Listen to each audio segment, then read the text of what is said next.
मानते हैं। मैं प्रभु को कह रहा था, प्रभु वो क्या बोल रही है, आप क्या बोल रहे हो? वो आपको प्रेस कर रही है कि हाँ तू आशीषित है, तू ब्लेस्ड है, तू धन्य है, तू मुबारक है। लेकिन आप कह रहे हो हाँ धन्य है वे जो मेरा वचन सुनते और मानते हैं। मैंने कहा प्रभु वो क्या कह रही है, आप क्या कह रहे हो? आप जानते हो प्रभु उसको क्या कह रहा था? मेरी बहन तू मुझे देख रही है, लेकिन जो मैं बोल रहा हूं वो नहीं सुन रही। अंडरस्टैंड? ये सिर्फ इस मीटिंग की बात नहीं है कि मैं आपको यहां पर पकड़ने की कोशिश कर रहा हूं। यहां से जाने के बाद जब आप अपने रविवार के चर्च में जाते हैं और अपने लोकल पास्टर को भी आप सुनते हैं, तो क्या आप उसे ध्यान से सुनते हैं? डोंट बिलीव कि एक बाहर से प्रचारक आया कि प्रभु उसके द्वारा ही बात करेगा। विश्वास कीजिए, परमेश्वर हर रविवार आपको अपने पास्टर के थ्रू बात करता है। ये गलत मेंटालिटी है कि लोग बाहर से आएंगे, पास्टर प्रेमानी आए हुए हैं, ओह चलो आज अच्छी मीटिंग होगी।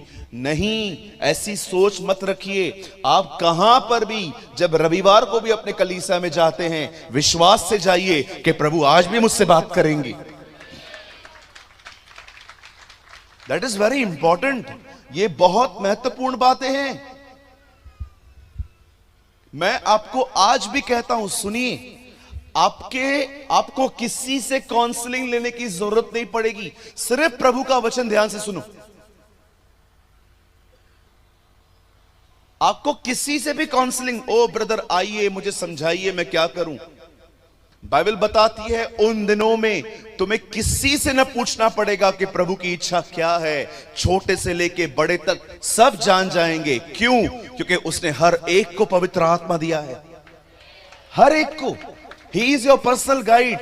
हम वो नहीं हैं। आपने देखा पुराने नियम के अंदर किसी के पास पवित्र आत्मा नहीं होता था, नबियों के पास होता था। लोग उनसे पूछने जाते थे क्या हम लड़ाई करने के लिए जाएं? वो हां कहते थे तो लड़ाई चलती थी। अब वो पैटर्न खत्म हो चुका है। अब परमेश्वर ने अपने हर व्यक्ति को पवित्र आत्मा दिया है। It's finished. इसका मतलब ये नहीं है कि आप अपने पास्टर से हेल्प नहीं ले सकते। बिल्कुल ले सकते हैं, कोई प्रॉब्लम नहीं है। लेकिन मैं आपको समझाना चाहता हूं, सुनना सीखिए। कहिए अपने पास वाले को ध्यान दो। हाँ बोलो, ध्यान दो। प्रभु जानता था सुनना बहुत बड़ा इशू है। बहुत लोग नहीं सुनते हैं। वो देखते हैं, बैठे रहेंगे, सब कुछ यहां वहां देखते रहेंगे। वो बच्चा उठा, वो आंटी उठी, ये हो रहा है, वो हो रहा है। और कुछ लोग तो जब चर्च में आते हैं ना, कंटिन्यू उसी व्यक्ति को देखते हैं जो व्यक्ति उनको अच्छा नहीं लगता। कंटिन्यू।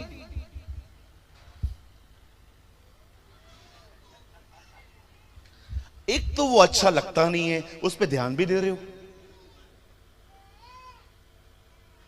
एक भाई हमेशा चर्च में आके मुझे शिकायत करता था, इसको समझाओ, इसको समझाओ, इसको समझाओ। मैंने उसको बोला तू वचन सुनने आता है, उसको देखने आता है? ध्यान जाता है ना। Who is your focus? अभी मैं यहां पर आया हुआ हूं तो मैं क्या बस वहीं पर देखता रहूं?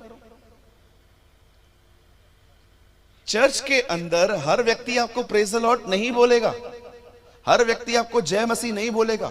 बोलो अपने बाजू वाले को, कुछ टेढ़े लोग हर जगह होते हैं। हाँ बोलो, यीशु के ग्रुप में भी एक टेढ़ा था ना, चोरी करता था ना वो। एक प्रभु के दास ने कहा हर चर्च के अंदर कुछ टेढ़े लोग होते हैं, लेकिन उसके बाद उन्होंने कहा सीधे भी बहुत सारे होते हैं, उन पे ध्यान दो। हम लोग चर्च के अंदर यही चीजें देखने के लिए जाते हैं। ओ वो क्या कर रहा है, देखो वो जो लड़की आई है ना, उसने अपने बाल खोल के रखे हैं, वो दुपट्टा पहन के नहीं आती है। और मेरी बहन, तू जो दुपट्टा पहन के बुराइयां कर रही है उसका बोलो बोलो बहुत सारी बहनें यहां तक मदर टेरेसा की तरह यहां तक दुपट्टा पहनती हैं, लेकिन जैसे मीटिंग के बाद यहां से निकलेंगी अपनी सहेली के साथ, क्या हुआ?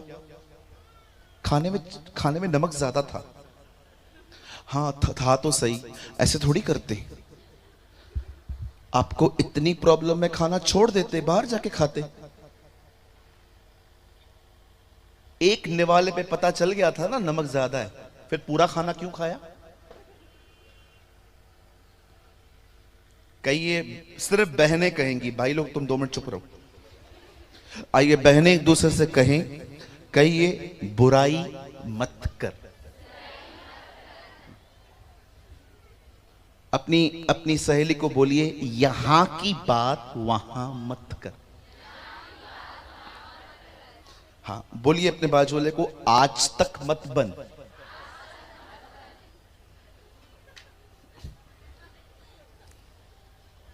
ईमेल कितनी भी तरक्की कर ले, फीमेल से कभी आगे नहीं जा सकता।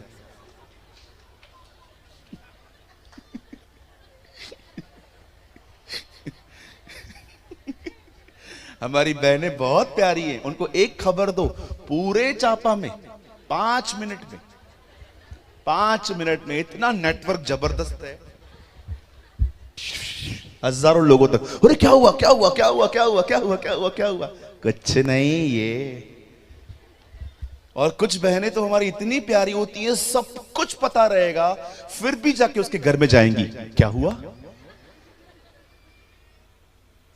नहीं दीदी कुछ नहीं हुआ। अच्छा, वो आपकी लड़की कल आई हुई है, 2-3 दिन से मैं देख रही हूं आपके पास ही रह रही है, सब ठीक है?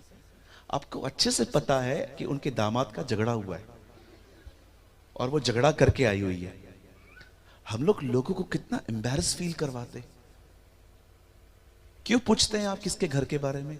आपका काम है।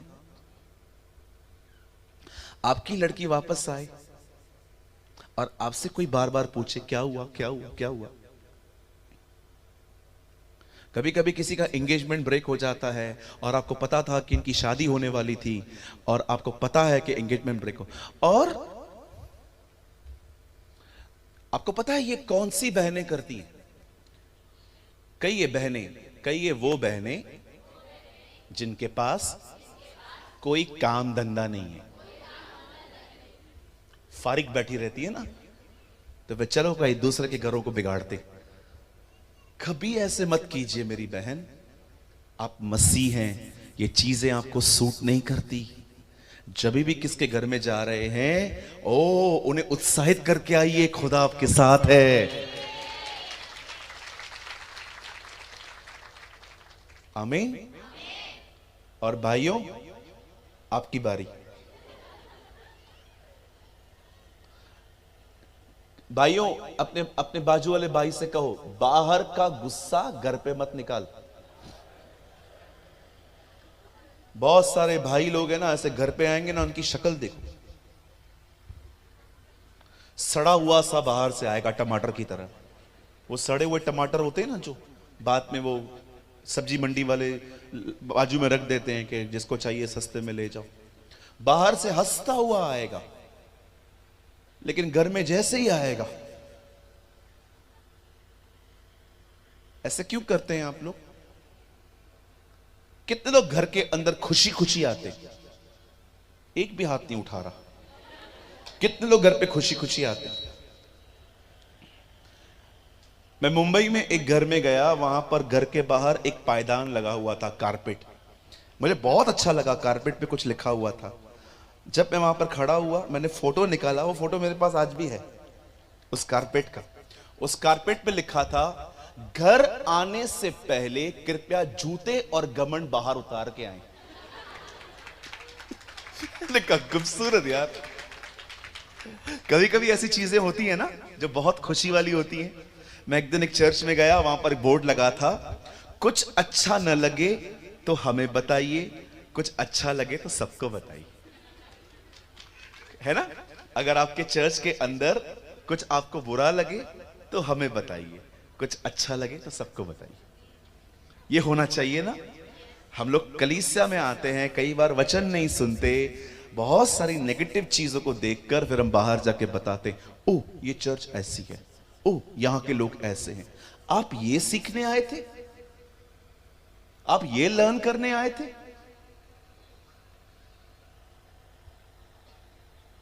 हर चर्च में कुछ ना कुछ लोग रहते हैं टेढ़े मेढ़े।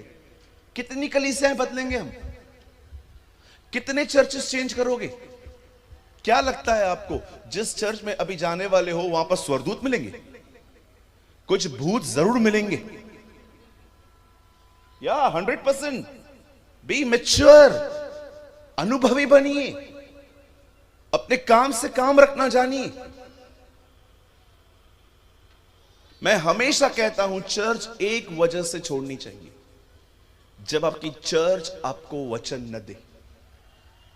If a church never deliver you a word, अगर कलीसिया में वचन नहीं है, सिर्फ यहां वहां की बातें, सिर्फ पैसा प्रचार किया जा रहा है, मैं आपको कहता हूं लीव दिस चर्च। कोई जरूरत नहीं है वहां पर रहने की। लेकिन अगर एक चर्च वचन देती है लेकिन वहां पर जो लोग हैं वो ठीक नहीं है, आपको वो चर्च कभी नहीं छोड़नी चाहिए, क्योंकि हर जगह पे कुछ ऐसे लोग होते हैं। अब देखिए यहां पर क्या हुआ, सुनिए।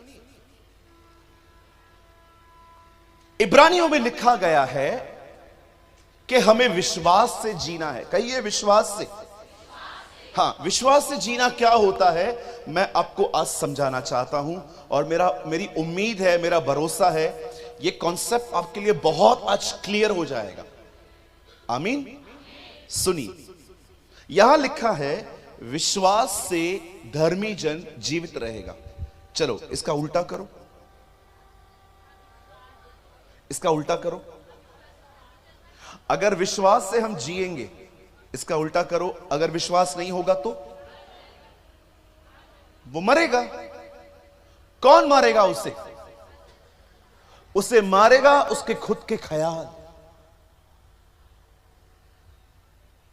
His own thoughts. मैं आपको सच कहता हूं, कोई आपको इतना परेशान नहीं करता जितना आपको आपकी नकारात्मक सोच परेशान करती है। शैतान को छोड़ दो, बाजू में रखो। कई लोगों को लगता है कि शैतान मुझे टॉर्चर कर रहा है। नहीं ब्रदर, आप नेगेटिव हो। लिसन टू मी, बड़े ध्यान से सुनिए। जब हम प्रभु में आते हैं, दुष्ट आत्माएं हमारे अंदर से निकल जाती हैं, लेकिन मैं आपको बताना चाहता हूं वो निकल गई हैं, पर अपनी नकारात्मक सोच वो आप में छोड़ के गई हैं। इसीलिए पौल कहता है तुम्हारे मन को तुम्हारा नया होना जरूरी है।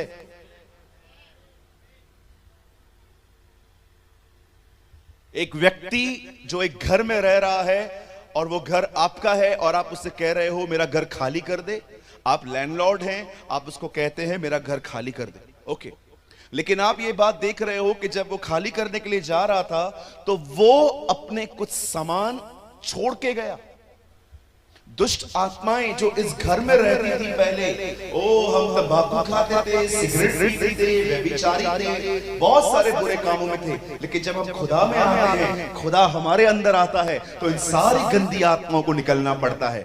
लेकिन मैं आपको बताना चाहता हूं, दुष्ट आत्मा निकल गई है, पर वो अपनी कुछ चीजें आप पे छोड़ के गई है। वो है उसकी सोच। उस सोच को कैसे निकालें? वो जो चिंता, जो नेगेटिव है।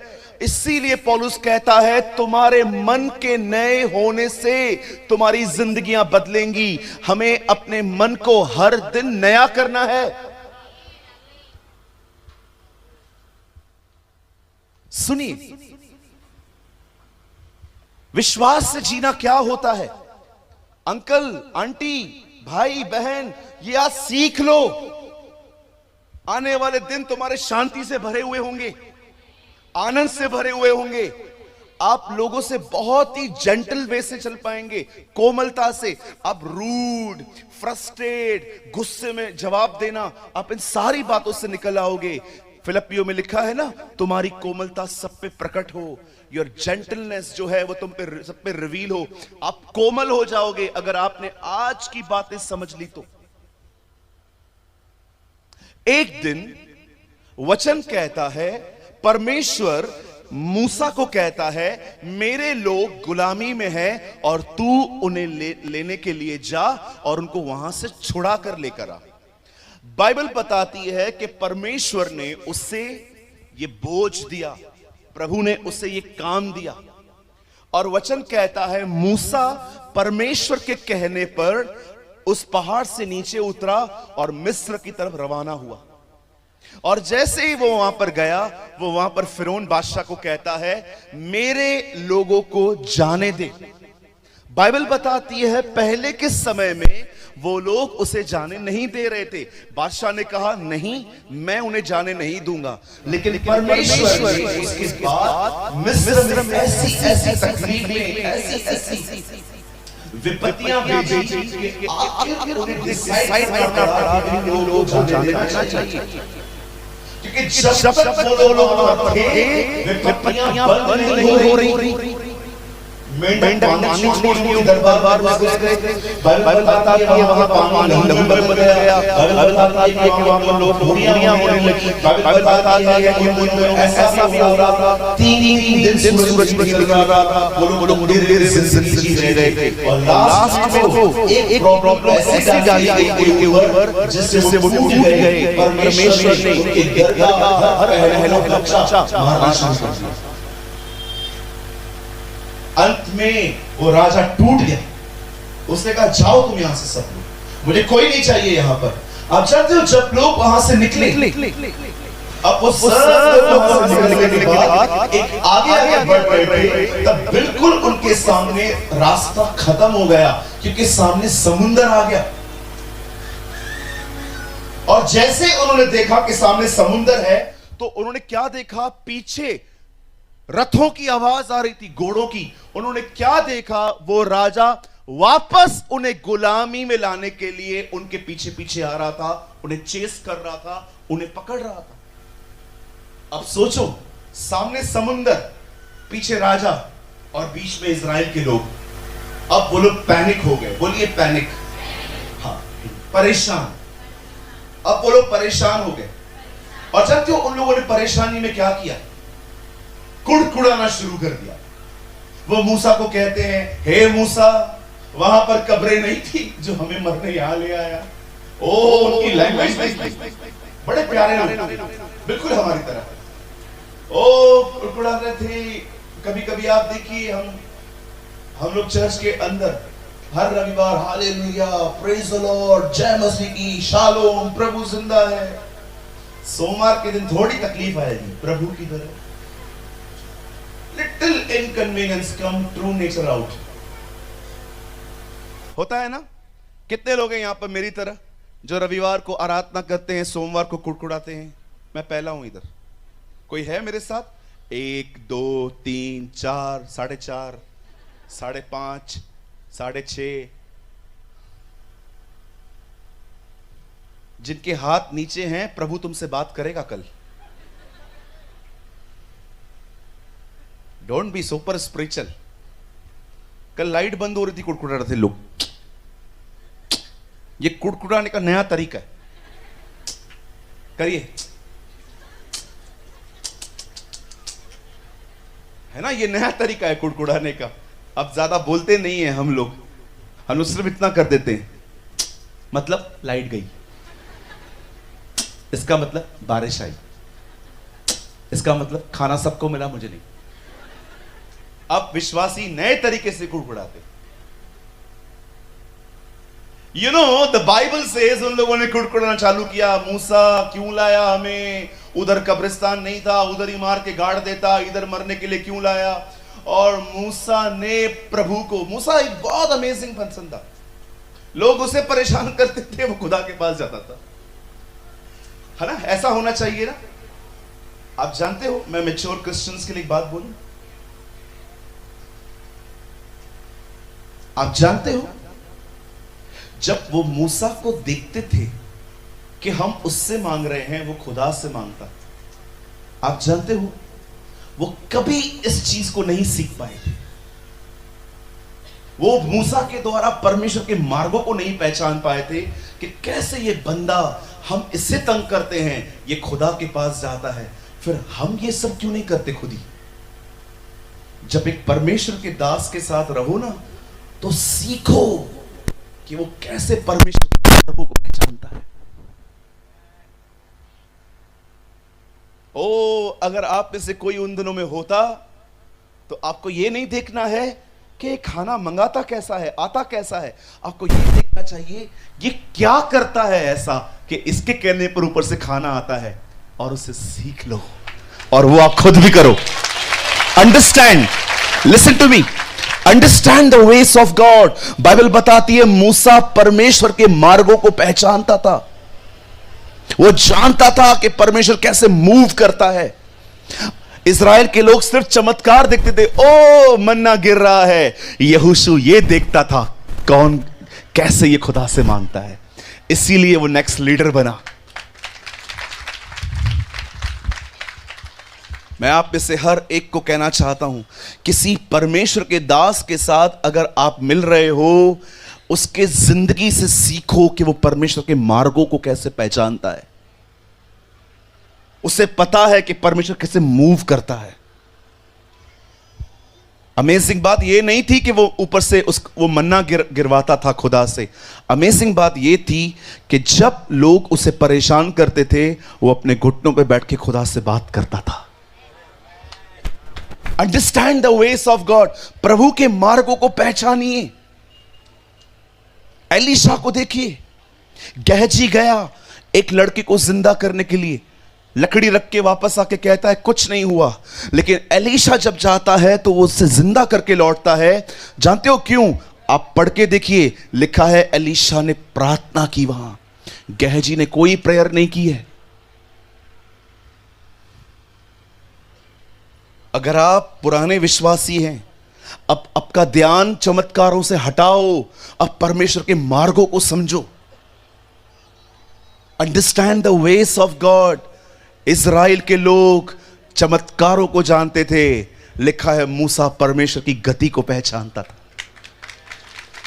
गति समझते? उसे पता होता था परमेश्वर कैसे चलता है। यह वो व्यक्ति है जिसने अपनी आंखों से पेड़ को जलते हुए देखा और देखा कि पेड़ खाक नहीं हो रहा। यह वो व्यक्ति है जिसके लिए प्रभु ने उसकी आवाज दी, हे मूसा, हे मूसा। यह वो व्यक्ति है जिसे लाल समुंदर दो भाग किया। यह वो व्यक्ति है जिसकी 120 साल के आंखों में भी कभी रोशनी कम नहीं हुई। यह वो व्यक्ति है जो ऊपर से मन्ना गिरवाता था, चट्टान से पानी निकालता था, उसके दोपहर में बादल चलता था, रात को अग्नि का खंभा चलता था। यह वो व्यक्ति है जिसने पूरे मिस्र को अंधेर करते हुए देखा था। उसके बाद भी, इतना देखने के बाद भी वो परमेश्वर से कहता था, मैं इन चीजों से संतुष्ट नहीं होने वाला, मैं आपको देखना चाहता हूं। I want to see your glory. कोई है यहां पर जो ये कह सकता है, प्रभु आपने मेरे लिए बहुत चमत्कार किए हैं, मैं आपको बहुत धन्यवाद देता हूं, लेकिन मैं इससे संतुष्ट नहीं हूं, मैं आपको देखना चाहता हूं। I want to see you, Lord. मुझे आपके चमत्कार संतुष्ट नहीं कर सकते। मुझे एक ही चीज संतुष्ट कर सकती है, वो आप हैं। You are the one who satisfied me. तूने उस स्त्री से कहा था, जो जल तू पी रही है उसे पी के तू प्यासी होगी, लेकिन जो जल मैं तुझे दूंगा उसे पी के तू कभी प्यासी ना होगी। वो जल आप खुद थे प्रभु। You are the water of life. इस दुनिया में कोई चीज ब्रदर आपको सेटिस्फाइड नहीं कर सकती। ना पबजी, ना आईफोन 14, ना कोई रिश्ता, कोई भी चीज आपको संतुष्ट नहीं कर सकती। सब चीजें जरूरी हैं, लेकिन मैं आपको बताना चाहता हूं, संतुष्टि सिर्फ परमेश्वर की ओर से आती है। Only Jesus will satisfied you. यीशु ही एक मनुष्य को पूर्ण रूप से संतुष्ट कर सकता है। संतुष्ट का मतलब समझते? जिस दिन आप परमेश्वर के प्रेम को जान लेंगे ना, जानते हो आपके साथ क्या होगा? आप लोगों से प्यार और आदर की उम्मीद खो दोगे। I am happy. क्यों? Jesus loves me. यीशु मुझसे प्यार करता है, मेरे लिए काफी है। जो भी लोग यहां बैठे हैं, अगर कोई आपसे बात न करे, कोई आपको मीटिंग के बाद जय मसीह न कहे, पादरी साहब आपके घर के पास से होके चले जाएं पर अंदर ना आए, अगर आपको ये बातें देखकर दुख होता है, तकलीफ होती है, आप नेगेटिव हो जाते हैं, ये साफ चिन्ह है कि अब तक आपने प्रभु के द्वारा संतुष्टि प्राप्त नहीं की है। जो व्यक्ति परमेश्वर के प्रेम को जानता है, वो मनुष्यों से बहुत कम उम्मीद करता है। कोई आपको हंस रहा है, ही, आप भी हंस रहे हैं। कोई आपको टेढ़ा आंसर दे रहा है, आप दुखी हो गए। मतलब लोग आपको चाहे तो खुश भी कर सकते हैं, आपको दुखी भी कर सकते हैं। मतलब आपके लाइफ का रिमोट कंट्रोल लोगों के हाथ में है। तुम चाहो तो मुझे खुश करो, तुम दुखी दुखी खुश खुश दुखी। क्या लाइफ है ये? हैंडीकैप की तरह वैसाखियों पे चल रहे हैं हम। मैं चर्च गया था, उसने मेरे से बात नहीं की, उसके लिए गए थे। एक बहन आई, उन्होंने कहा आज आराधना में मजा नहीं आया। मैंने बोला क्या हुआ? नहीं आज मजा नहीं आया, कुछ हो नहीं रहा था। अच्छा, हम आराधना तेरे मजे के लिए करते? मतलब मैं आराधना इसलिए करता हूं मैं आपको देखूं आपको मजा आ रहा है कि नहीं आ रहा है। आराधना आपके मजे के लिए नहीं होती है बहन भाई, आराधना इसलिए होती है ताकि वो आनंद करे, वो खुशी मनाए। आपकी आराधना को सुन के मैं कभी कभी बिलीव करता हूं आपकी आराधना ऐसी होनी चाहिए, जैसे आप आराधना कर रहे हैं, हे सेनाओं का यहोवा हमारे संग संग है, याकूब का परमेश्वर। वेट, आपकी आराधना ऐसी होनी चाहिए जब नीचे देखे ना परमेश्वर छत्तीसगढ़ में, और वो लोग देखे और कहे यार इनके स्वर बड़े फटे हुए हैं पर ये आत्मा से गा रहे हैं। और आपकी आराधना सुन सुन के पता है वो स्वरदूत जो वहां पर गा रहे थे पवित्र पवित्र, वो उनको कहे ए तुम लोग थोड़ा चुप करो, मेरे को इनकी आराधना तुमसे ज्यादा अच्छी लग रही है। आप जानते हो दैट इज वर्शिप। आप वर्शिप में क्या फील कर रहे हैं? मेरे बाल खड़े हुए नहीं, मैं गिर नहीं गया, मैं उठ नहीं गया, मुझे करंट नहीं लगा। ये वर्शिप नहीं है, ये फीलिंग्स हैं। Feeling is not important. जो शरीर में जीते हैं वो हमेशा ऐसी ही बातें करते हैं, मैं मोटा हूं, मैं पतला हूं, मैं चौड़ा हूं, मैं ये हूं, क्योंकि ये शरीर में जी रहे हैं। जो प्राणों में जिंदगी जीते हैं अंदर सोल में, वो हमेशा आपको कहेंगे मुझे ऐसा लग रहा है, मुझे ऐसा लग रहा है, क्योंकि वो प्राणों में जिंदगी जी रहे हैं। खुदा ने हमें शरीर और प्राणों में नहीं, प्रभु ने हमें आत्मा में जीने के लिए बुलाया है। ओ आत्मा और सच्चाई से उसकी आराधना करें। आप आराधना में क्या महसूस कर रहे हैं कहिए बाजू वाले को, महत्वपूर्ण नहीं है। हां, आपकी आराधना के द्वारा प्रभु आनंद करना चाहिए। ओ आपकी आराधना सुन के वो डांस करना चाहिए जब आप गा रहे हो सेनाओं का यहोवा और खुदा याकूब, समुद्र को जिसने डूबा, ऐसे वो डांस करना चाहिए। ये सरदूत देखने चाहिए, अरे बाप रे क्या डांस करता है। लेट योर वर्शिप, आपकी आराधना परमेश्वर को डांस करवानी चाहिए। ओ मैं आपको बताना चाहता हूं, हम लोग इतने सेल्फ सेंटर्ड हैं कि हम आराधना में ये नहीं देखते कि मेरी आराधना खुदा तक पहुंच रही है क्या, हम सोचते हमें कितना मजा आ रहा है।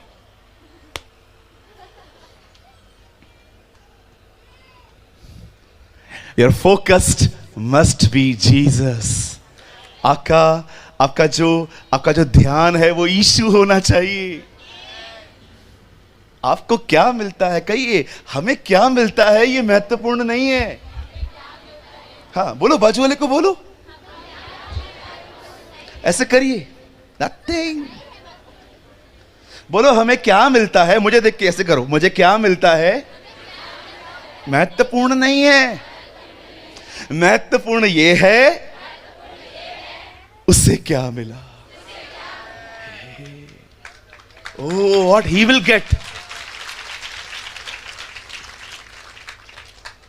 हम लोग यीशु मसीह से प्रेम करते हैं, पापों की क्षमा पाके वापस पिक्चरों पे जाते हैं। हम लोग प्रभु से प्यार करते हैं, पापों की क्षमा है, फिर भी साइड में अफेयर है। कई लोग जो हैं वो यीशु में हैं, पाप क्षमा हो गए, अब नए पापों का अंबार लगा रहे हैं। जीसस इसीलिए नहीं मरा कि वो आपको माफ करके आपको छुट्टी दे दे, अब तुम्हें जो करना है करो। No no no no no. यशाया में लिखा है, उसने अपना जीवन इसलिए दिया ताकि परमेश्वर अपना वंश वापस पाए। यीशु इसीलिए नहीं मरा कि आप बस जिए, यीशु इसीलिए मरा कि आप उसके लिए जिए। अंडरस्टैंड? हर जगह पे लोगों ने उसे निकाल दिया है। मैं एक प्रचारक को सुन रहा था, is a man from America, वो अमेरिका में रहते हैं। उन्होंने कहा एंजॉय योर लाइफ, अपने जिंदगी में आनंद करो। मैं सोच रहा था देखूं और क्या बोल रहा है, और बोलते बोलते बोलते उन्होंने एक वचन बोला जिसमें उन्होंने कहा यीशु तुम्हारे लिए मरा ताकि तुम जियो, यीशु तुम्हारे लिए मरा तुम जियो। और सब बाइबल न पढ़ने वाले लोग जम मार रहे थे, आमीन, मोटिवेट, चलती हुई सभा में खड़े होके उसको आमीन आमीन बोल रहे थे। आपको पता है there is no such statement in whole Bible, पूरी बाइबल में ऐसा कोई वचन नहीं है जिसमें लिखा है कि यीशु मरा ताकि तुम जियो। आप पढ़ के देखिए, हर जगह पर उसको निकाल दिया जाता है। हमारी बाइबल में लिखा है वो इसलिए मरा ताकि तुम उसके लिए जियो। Live for him. आपके जिंदगी का हर डिसीजन उसको देख कर ले। आपकी जिंदगी में किसी से बात कर रहे हैं, ये देखिए कि वो आपकी बातचीत देख रहा है। आपका उठना बैठना चलना फिरना खाना पीना सब इससे डिजाइन होना चाहिए कि मेरा परमेश्वर मुझे देख रहा है। इसे ही कहते हैं उसकी प्रेजेंस में जीना। अब इजराइली कहां आ गए? कहिए लाल समुंदर। अब जैसे वो लाल समुंदर के सामने आ गए, ओ कुड़कुड़ाने लग गए, मूसा काय कर तो तुम्ही, क्या कर रहा है तू, समझ में नहीं आ रहा है तुझे, यहां क्यों लेकर आया? आई एम सॉरी, मैंने थोड़ा मराठी बोल दिया। क्या कर रहा है तू? अब मूसा बेचारा प्रभु के पास जाता है। वो कभी कभी इतना परेशान हो जाता था, वो प्रार्थना ऐसे करता था, क्या ये लोग मेरे पेट से जन्मे हैं, मैं इतना बर्दाश्त करूं इन्हें? कभी कभी वो ऐसा बोलता था मैं इतना बर्दाश्त तो मैंने खुद के बच्चों को भी नहीं किया था। ये लोग क्या मेरे पेट से जन्मे हैं कि मैं इनको उठाए चलूं इतना? परमेश्वर ने जब मूसा को देखा कि प्रभु मूसा के सामने रो रहा है, प्रभु ने उससे कहा सुन, मुझसे बात मत कर, एक काम कर, लकड़ी ले और समुद्र में मार। आप जानते हैं लाल समुद्र लकड़ी मारते ही दो भाग नहीं हुआ था, अगले दिन हुआ था। पूरी रात हवा चली थी। आप पढ़ के देखिए। कुछ लोग कहते हैं ओ लाठी मारी दो भाग हो गया। नहीं नहीं नहीं सर, आप पढ़ के देखिए, नेक्स्ट डे हुआ है। पूरी रात हवा चली, पुरवई चली, और अगले दिन तक जब पूरा लाल समुद्र दो भाग हो गया, और आपको पता है क्या हुआ? उसके बाद वो लोग उसके आर पार चले गए, अंदर ही अंदर। एक सवाल पूछूं आपसे? दो लोगों ने यस बोला। एक सवाल पूछूं? सोचो अगर इजराइलियों के पास लाल समुंदर पार करते हुए मोबाइल होता तो क्या होता?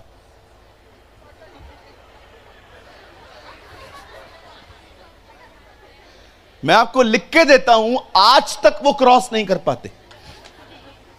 One photo with Moses, one family photo, one photo with Joshua, और जब फिरौन आ जाता उसको बोलता एक फोटो तेरे साथ भी।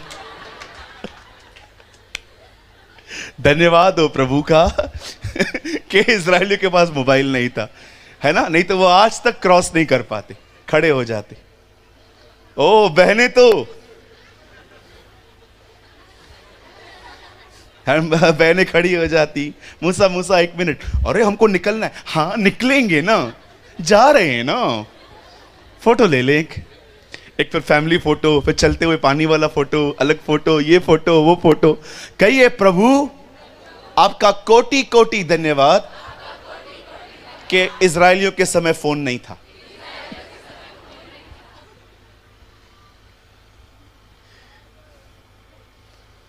एक बार मैं कहां पर था, एक बंदे ने मुझे बोला फोटो निकालना है आपके साथ। मैंने कहा चलो। फिर उसको देख के कोई और भी आया, अब मैंने देखा कि सब लोग आ गए फोटो निकालने के लिए, फोटो निकालना है, फोटो निकालना है, फोटो निकालना है। एक बंदे ने मेरा हाथ ऐसा पकड़ा फोटो के लिए, हाथ सूज गया मेरा। उससे मुझे ऐसा बोला, मुझे आपके साथ फोटो निकालना है। मैंने बोला फोटो निकालना, मार क्यों रहा है तू मुझे? बोला नहीं, मुझे लगा आप जा रहे हो। यहां देखिए, फोटो निकालने से कुछ नहीं होगा। आप बोलोगे मैं निकालूंगा, मैं किसी को दुखी नहीं करूंगा। अगर आप कहोगे ब्रदर मेमोरी के लिए निकालना है, ठीक है, लेकिन याद रखिए फोटो निकालने से कुछ नहीं होगा। एक परमेश्वर के दास के अभिषेक के पीछे जाओ, आप आशीषित होंगे। You will be blessed. मुझे बताइए एलिशा एलिया के पीछे क्यों था? सेल्फी लेने के लिए? एलिया आगे आगे बढ़ रहा था, एलिशा ओ भैया रुक जा एक। उसके पीछे क्यों था? उसके दुगने अभिषेक को पाने के लिए वो उसके पीछे था। एक परमेश्वर के दास के अभिषेक के लिए आइए। फोटो निकाल के कुछ नहीं होने वाला। भैया मैं आपका फैन हूं, फैन ट्यूबलाइट बल्ब बनने से कुछ नहीं मिलेगा। मैं आपका फैन हूं, क्या होगा मुझे बताओ फैन बन के? यीशु ने कहा उसके चेले बनो। आजकल फैन फॉलोइंग बोलते हैं, ओ आपकी फैन फॉलोइंग बहुत अच्छी है। मुझे आज तक समझ में नहीं आता ये फैन पंखे ट्यूबलाइट आए कहां से आखिर? बोलिए फैन नहीं बनना है, बोलिए ट्यूबलाइट नहीं बननी है, हाँ बोलो बल्ब नहीं बनना है, बोलो उसके पीछे चलना है। यस, आप एक ही व्यक्ति के फैन होने चाहिए और वो जीसस होना चाहिए, और किसी के फैन मत बनिए। राइट? ये मत सोचिए कि मैं हाथ रखूंगा, मैं प्रार्थना करूंगा तो ही होगा। आप विश्वास कीजिए, आप और मैं सेम परमेश्वर से प्रार्थना करते हैं। जिससे मैं प्रार्थना करता हूं उससे आप भी प्रार्थना करके पा सकते हैं। और कभी यह मत सोचिए कि पास्टर प्रार्थना करता है वो ज्यादा सामर्थ्य होती है और मुझे प्रार्थना करने नहीं आती है। मेरी बहनों क्या आपने देखा है, मेरे भाइयों क्या आपने देखा है, घर पे जो छोटा होता है जिसे बोलना नहीं आता, खाना उससे पहले मिलता है। आप देखिए हम लोग बैठे रहते हैं, खाना हाँ ला रही हूं बैठो। वो जो छोटू, अरे मेरा बबू बबू तू आजा पहले खा, और हम लोग देखते रहते हैं। कमा मैं रहा हूं, खाना उससे पहले मिल रहा है, और आप उसको बोल के देखो आंटी को, उसको क्यों पहले दे रही है, तुम बैठो। हमारे हर एक वीडियोस का यह पर्पस होता है कि आप हर एक वीडियो से कुछ ना कुछ सीखें। और आपने इस चैनल पे आपने सूरज पिरवानी सर की वीडियोस को देखा, जिनका एक ऑफिशियल चैनल है जीसस इज लाइफ, आपने कभी न कभी जरूर देखा होगा। उनके चैनल पर जो परमेश्वर के प्रति जो परमेश्वर के वचन होते हैं वे बताए जाते हैं, बहुत ही गहराई के साथ बताए जाते हैं, और उनका हर वचन 1 से 1.5 घंटे का होता है।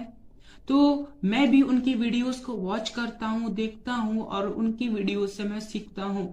और जब मैं उनकी वीडियोस को देखता हूँ तो मुझे बहुत इंपॉर्टेंट मैसेजेस भी देखने को मिलते हैं, जो कि उन प्रीचेस के बीच में या फिर कहीं बीच में देखने को मिल जाते हैं।